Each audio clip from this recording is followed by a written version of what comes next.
Iba don't you agree lahat ng mga kandidata ngayon shining sila talaga? Oo naman, of course. Radiating. Radiating. How are you?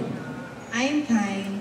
A little bit nervous, yeah. Pero dapat, it's okay. It's okay. Ba't ka naman yung nervyos? It is because all of the candidates are so beautiful, but I believe that I am more beautiful than them. Yeah! Di ba? I love that confidence. Di ba? Sabi ko na sa'yo, magkakaibigan sila sa likuran. Dapat naman. You should see them. Anyway, Hannah, ito yung question nila.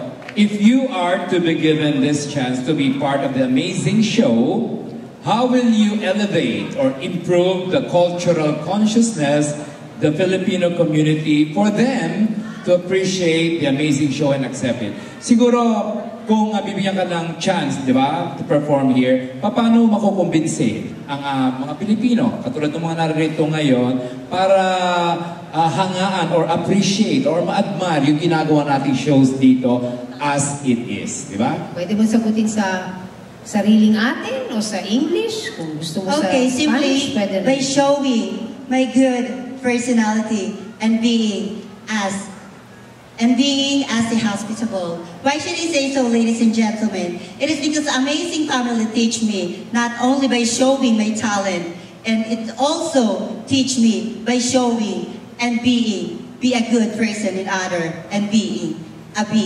hospitable. Ladies and gentlemen, I do believe that Amazing Family is my second home. It is because I feel that I'm welcome here. Thank you and good morning. Thank you. Thank you very much. There's your escort.